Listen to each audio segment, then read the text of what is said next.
weekend is pre-release for Edge of Eternities, which must mean it's time for some Spider-Man spoilers. Hello everyone, it's Seth, probably better known as Seth from Olive, and it's time for our first daily dose of Spider-Man spoilers. So I know, Edge of Eternities isn't even officially out yet. Actually, they spoiled these cards last night during early access day for Edge of Eternities. I don't know about the pacing of these spoilers, but we got some Spider-Man spoilers, and they actually look really good. And this is coming from someone who isn't really a Spider-Man or superhero fan, and I still think, just as a Magic fan, that these cards look really, really sweet.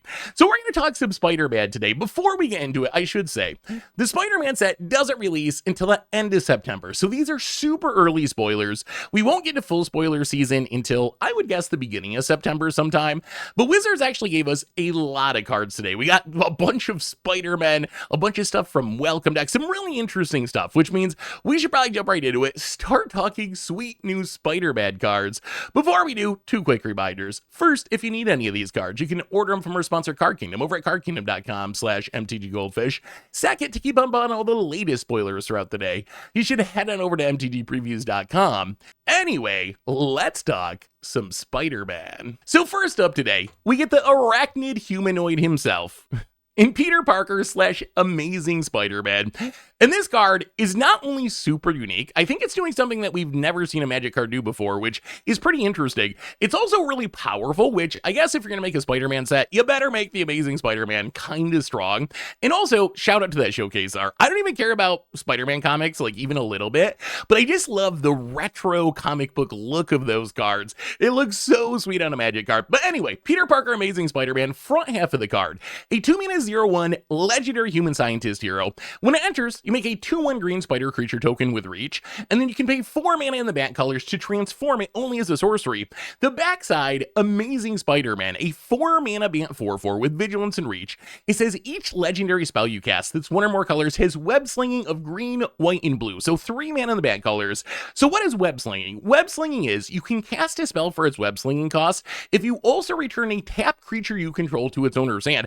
So essentially, it's kind of like better ninjutsu, I guess. It's like ninjutsu, except you don't have to attack and go unblocked. If you can tap a creature in another way other than combat, it's going to let you cast it that way. There is timing restrictions here, I believe, so you're not going to be able to cast stuff at instant speed if it's a creature or whatever, unless you have flash.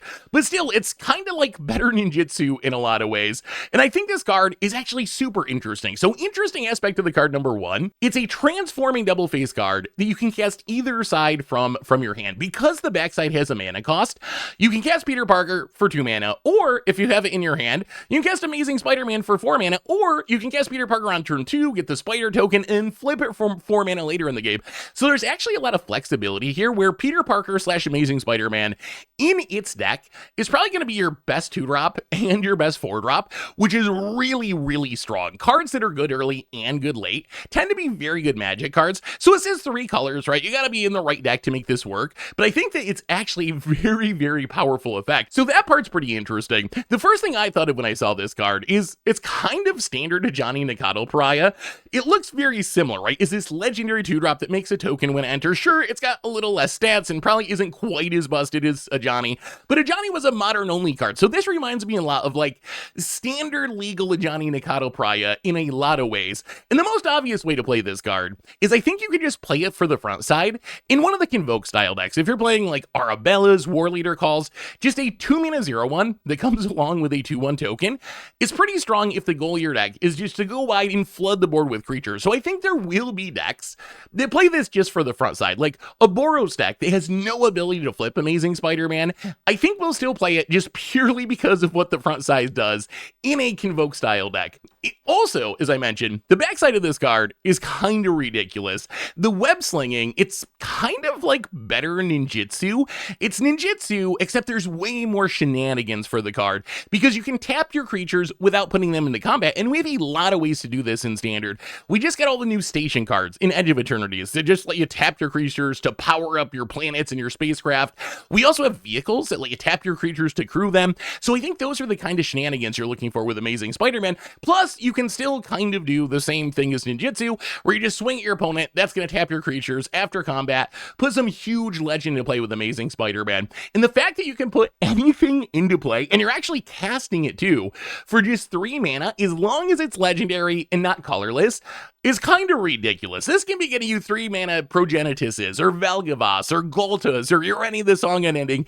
Even just in Standard, there are some massive legends that this can put into play, and that makes me pretty excited for this card. One of the things we've seen recently, and it's just early access day right now for Edge of Eternity, so we'll see if this deck actually takes off, but something I've seen a lot in early access day is people playing a lot of Kona decks, because Kona wants to be tapped, right, because of its survival ability, and now that we have all these new station cards, it got way easier to tap Kona. You can even like the Ceramia to tutor up Kona, and then tap it to put something huge into play, and Amazing Spider-Man seems like a really sweet part of this deck, a backup plan for the deck, where this is another way that you can just be putting Progenitises and Valgavas and Galtas into play on the cheap, so I think it could show up there. I'm kind of excited to build some sort of this Ceramia Kona / Amazing Spider-Man deck, and just have all this redundancy for cheating massive things into play. So I think this card can see a lot of play, because I think the front side's good enough to see play in decks that would never want the backside, and then the backside's good enough to see play in decks that don't really care that much about the front side. When you add that together, that seems like a very powerful card to me. So you're probably wondering, why only legendary spells that are colored for the web-slinging ability? And I imagine that Wizards just didn't want people casting Eldrazi on the cheap. Like, if you could cast Eldrazi, the right way to build Spider-Man in Commander wouldn't be to build like a cool deck with a bunch of Spider-Man cards. It would be to just try to use it to cheat Eldrazi into play super quickly. So I think that's what Wizards was trying to head off by making it not be able to web-sling colorless cards, but it's still a really powerful effect. As far as Commander is concerned, it's essentially a Legendary Matters commander. So Captain Sisay, Weatherlight Champion, Dahada, you play Amazing Spider-Man, you load up on a bunch of really big, powerful legendary creatures, and then you throw in some of those shenanigans probably, like the planet lands for stationing, maybe some vehicles, so you have ways to tap your creatures without getting them into combat, and then you just use Amazing Spider-Man to jam really massive things into play super early in the game. And I actually think, in casual Commander at least, this is an incredibly strong must-kill style commander. If you had to play the front side and then transform it at sorcery speed, it would actually be much safer, but the fact that you can just cast the backside in the late game when you have enough mana, and potentially immediately put something massive into play for just 3 mana, that's what makes me really scared of this card. So I actually think this is a must-kill commander, where you pretty much have to kill it as soon as it hits the battlefield, and in the late game, I'm not even sure that's enough, because if you have enough mana, you can Amazing Spider-Man, you can already have a creature tapped, and just play something huge for 3 mana without your opponent even having a window to respond to it. So I think this is a really good commander. So Peter Parker Amazing Spider-Man, the card's kind of busted. I think this card's going to be good in Standard. The front side in the go wide decks. The back side we can kind of build around to one of those Kona decks or something. And in Commander, this just seems like a really ridiculous way to cheat huge things into play on the cheap. We also got a flavorful saga that's telling us the origins of Spider-Man. So a 2-mana saga. First lore counter, you create a 2/1 green spider creature token with reach. Spider's gonna be eaten well this set, I think. Second lore counter, put a +1/+1 counter on target creature you control. It becomes a legendary spider hero in addition to its other types. And then third lore counter, target creature you control gains double strike until undeterred.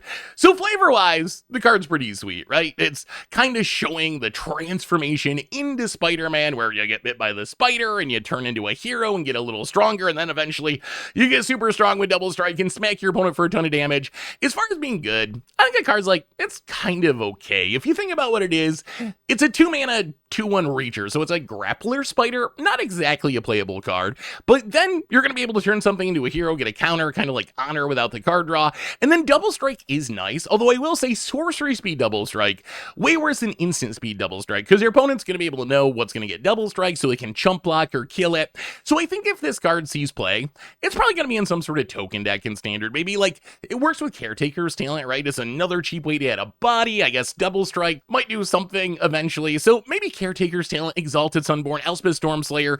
Is it better than just playing Virtual Loyalty or something like that? I don't exactly know. Like, the nice thing about this saga is the baseline of a 2/1 for 2 with reach is fine. It's not exciting, but it's fine.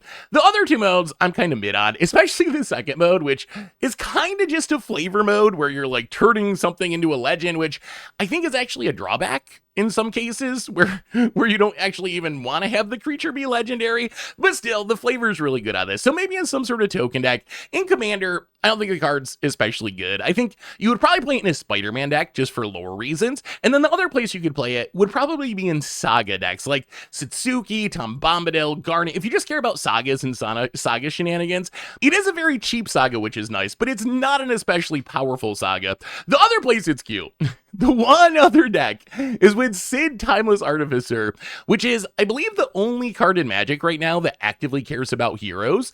However, as we get more universes beyond and more cards with the hero type, I imagine that being a hero might matter a lot more in the future. So that second mode, which kind of seems jank right now, turning something into a legendary spider hero, right now kind of seems like not much of a benefit, even a drawback in some cases, but I bet in the future, as we keep getting more universes beyond sets, there's probably going to be some sort of Heroes Matter deck, and then being able to turn a non-hero into a hero, so it grows from your Sid or whatever, could actually be a meaningful upside to this card. So Origins of Spider-Man, pretty much just a flavor card, could see a little bit of standard play. I don't think it's busted, but it's not that far from being standard playable, but it does do a pretty good job of showing, well, I guess like its name says, the origin of Spider-Man. We also got even more Spider-Man. If you haven't noticed yet, one of the themes of the set, or actually the theme of the set, is Spider-Man, and there are a lot of Spider-Man in the set, which I guess makes sense. It's going to be cool for Commander, because you can build a deck that's like all Spider-Man. Little awkward in Standard, we're going to have a ton of cards that have kind of the same name with just a little extra on that, but anyway, Spider-Man 2099, which actually seems like a pretty strong Spider-Man as well. A 2-mana is a 2/3 legendary human spider hero. It says you can't cast it during your first, second, or third turns of the game, and then it has double strike and vigilance. And the beginning of your end step, if you've played a land or cast a spell from anywhere other than your hand, it deals damage equal to its power to any target. So Spider-Man 2099 has a restriction that we've only seen twice before, I believe, in Magic. The you can't cast this until turn 4 restriction, which started with Sarah Avenger, and then we had it recently on Jace Reawakened. In general, this restriction is a pretty big downgrade to a card, right? It's a 2-drop, but you can't actually cast it on turn 2. You gotta wait all the way until turn 4. We have seen in Modern decks get around this with like Ether Vial to cheat it into play. There's also another way you can get around this. If you read Spider-Man closely, it says you can't cast it during your first, second, or third turns of the game. So if you can give it Flash with like Leyline of Anticipation, or somehow Vidalcan Ori, which I don't know how you get that down fast enough to matter, but anyway, if you can give it Flash, you can cast it during your opponent's first or second or third turn of the game, because it only restricts you from playing it during your turns. So I mean, that's not a huge deal, not going to matter for Standard, but it is kind of a cute little synergy in a Commander deck. You could theoretically start with a Leyline of Anticipation into play, and then play your Spider-Man super early in the game to get around its restriction. So what do we actually do with this card? So it's last mode, the casting something from anywhere other than your hand, or playing a land from anywhere other than your hand, actually has a lot of different synergies. So the reward isn't super high with its base stats. It's a 2/3. So if you cast something on your end step, you get 2 damage. Once you start scaling it, though, that ability can get really scary. And I think that's what you want to do with Spider-Man anyway. To me, this looks kind of like a Voltron threat, right? Where you play this, it is, I believe, the cheapest 2-power double striker that we've ever seen in Magic. I actually did some research, and I could not find another 2-power double striker that was just naturally 2-power. There's some stuff that, like, if you pay a bunch of mana or do a bunch of things, eventually it can become a double striker, but this is just the new cheapest double striker that we've ever seen, if you can get around that turn restriction a little bit. But anyway, so there's a ton of different mechanics in Standard, like Plot, or like Impulse Draw, or now Warp, or Cascade/Discover, or Harmonize, that let you cast things from anywhere but your hand. So I actually think it's going to be pretty easy to trigger that ability in the kind of deck that would want it. And even though it's just 2 damage as a baseline, that's still 2 free damage on top of a 2-mana, 2/3 double striking vigilance threat. So I actually think this card is really good. The main challenge I see for this card is, where does it fit in Standard? If you look at Is It decks in Standard, we have Is It Cauldron decks, and then we have Is It Prowess decks. So Spider-Man, I don't think it really goes in the Cauldron deck, although I don't know, I guess you could play it there, but it doesn't do anything specifically with Cauldron. Where it does seem kind of exciting to me is in some sort of prowess style deck. If you think about a prowess deck, especially if you rebuild around Spider-Man a little bit, I think what you want to do with this card is just turn it into a Voltron Fest. So you play your Spider-Man, and then you use like Dreadmaw's Ire maybe to pump it and give it trample. It works so well with trample. Once you start loading this up with Spellslinger stuff, with equipment, it becomes a very, very lethal threat. We have Inky as well, which can give it trample and a +1/+1 counter. So I think there is probably a home for this, just because the combination of Double Strike and Vigilance works so well with pump spells. You can also do it with equipment, put like a Dragon Fireblade on it to pump it, put a Leyline Axe on it for trample and Double Strike and +1/+1.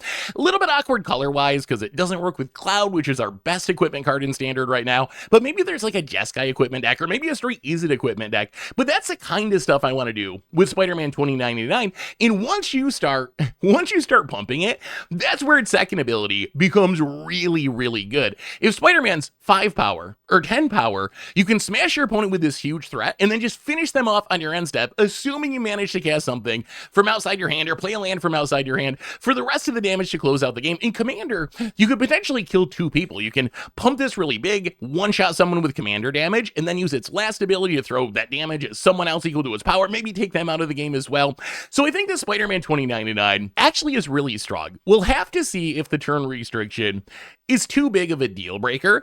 It is possible. The fact that you can't play this until turn 4 without jumping through some super, maybe impossible in Standard hoops, that is a problem. A turn 4 2/3 Double Striker is much less scary than a turn 2 Spider-Man 2099, but still, in a deck that can pump this and Voltron it up, it actually seems like a super legit threat.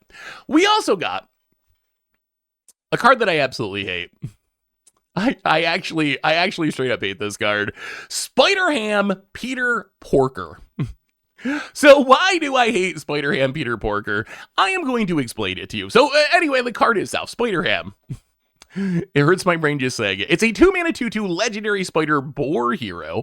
When Spider-Ham enters, you make a food token, and then it says other spiders: boars, bats, bears, birds, cats, dogs, frogs, jackals, lizards, mice, otters, rabbits, raccoons, rats, squirrels, turtles, and werewolves you control get +1/+1.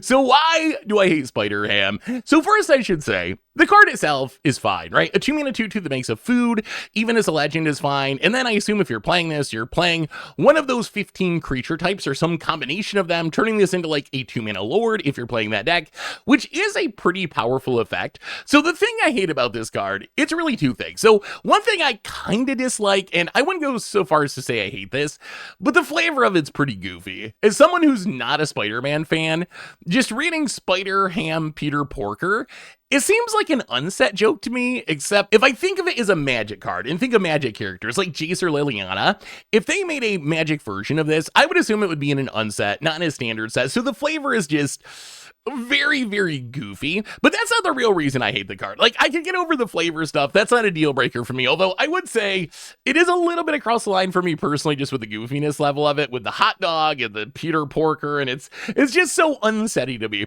But the real issue I have with this card, because for me, when it comes down to it, all I really care about is the gameplay being good.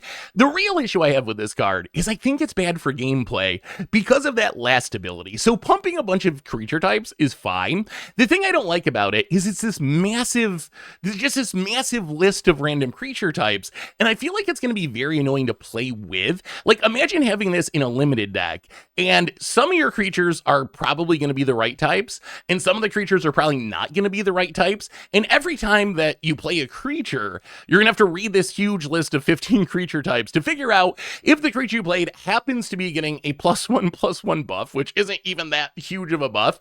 So I think that's the part that's going to be annoying. Like, it's just very hard to parse. It's going to be very weird to build around. I think there's going to be a lot of punts where people forget that it pumps raccoons for some reason, or lizards or jackals for some reason, and misses a damage here or there. So I think it would be better if they could batch them somehow. And apparently Wizards, I think, knows this. So they must have thought, like, the meme of this card, you embrace it. You know, it's Spider-Ham Peter Porker, make it super goofy, make it super unsetty. But I actually think it's going to be annoying to play with. And I kind of wish there was a way to just, like, batch all those together and make it a little bit easier to parse.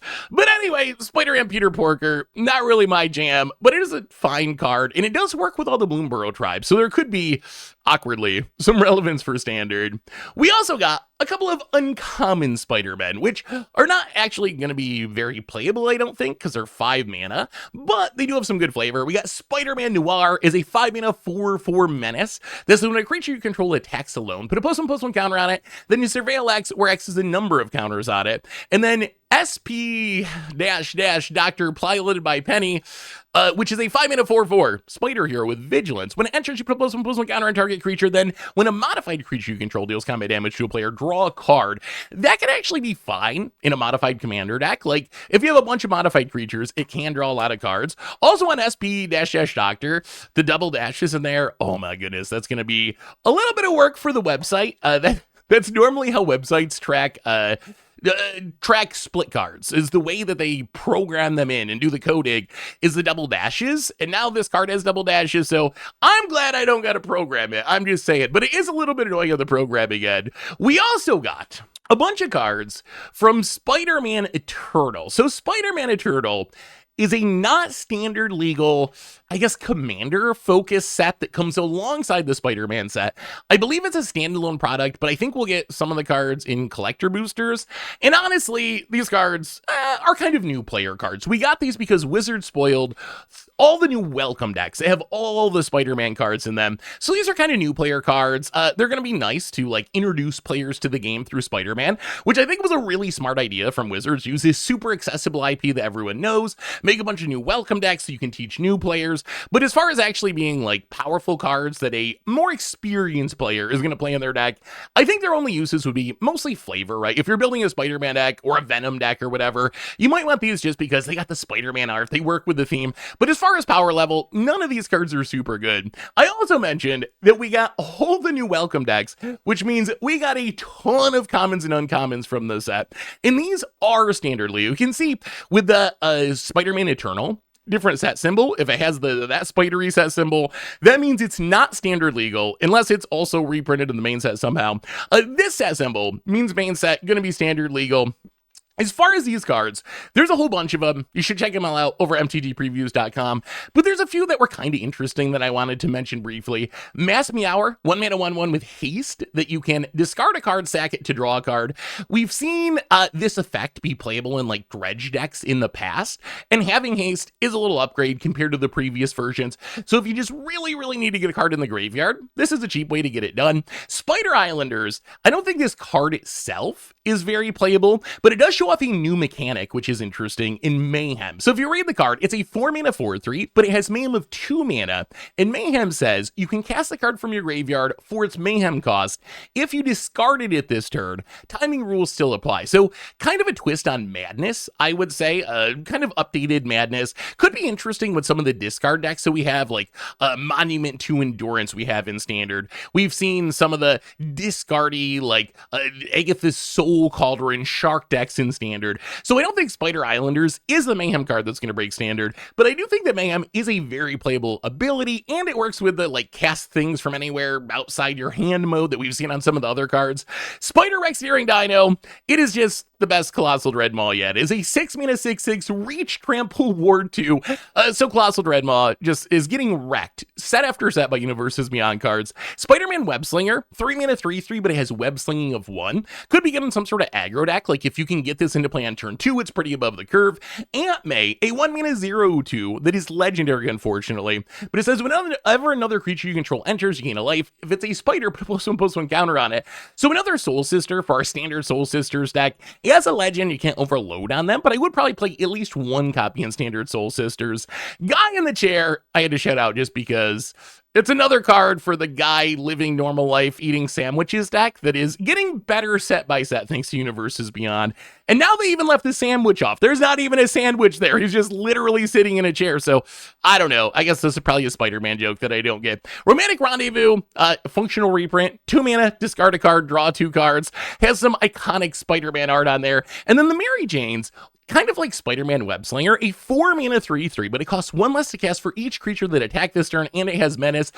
In an aggro deck, I can imagine on like turn 3-ish, this potentially being a 1-mana 3/3 menace might actually be good enough. The biggest issue is it's going to be kind of inconsistent, right? Because if your opponent rests your board, you don't have creatures. If you have to cast this for 3 or 4 mana, it's really bad. So it's going to depend on how often your deck can get its cost down to 1. But in the right deck, it could actually be playable. And then, as I said, we just have a ton of lower rarity stuff from the welcome decks, mostly draft tactile stuff, but you can check it all out over at MTGPreviews.com. See all the cards they spoiled yesterday from the set. So anyway, that brings us to the end of our first daily dose of Spider-Man spoilers. So let me know what you think. What do you think of this set? I gotta say, I really like some of the designs. A couple of the Spider-Mans look really strong. And this is coming from someone who isn't really a Spider-Man fan. So I'm not judging it based on Spider-Man lore or whatever. I'm just looking at this as a Magic card. So I think the main, like, Amazing Spider-Man, really, really good. The Is It Spider-Man, I also think could be really good. Some of the other stuff, a little bit awkward. We're going to have like a million cards named Spider-Man in Standard. Not sure how we're going to actually talk about the cards. You can't just say Spider-Man, right? Because people are going to be like, what Spider-Man? There's 10 of them. So that part's a little bit weird. Also, gonna be awkward that we don't actually get these cards on Magic Arena or Magic Online, since Wizards didn't get the IP rights to do digital cards. So instead, we're actually gonna have Arachnoid Human on Arena, or whatever they end up naming it, with a non-Spider-Man version. But anyway, let me know what you think about these cards. These are super early spoilers, so we won't kick things back off until probably September at this point, because the set doesn't release until the end of September. So we're gonna have a little bit until we get back into spoilers. But let me know what you think of the early spoilers. What do you think of the set? What do you think of the Spider-Mans? Let me know in the comments, and I'll be back in a bit with even more Spider-Man spoilers. So until then, have an amazing day, everyone, and I will talk to you soon. Looking for even more Magic? Check out the Against Odds, where we made Infinite Storm, Mana, and Black Mage tokens in Standard, or maybe the video about the worst sets in the history of the game.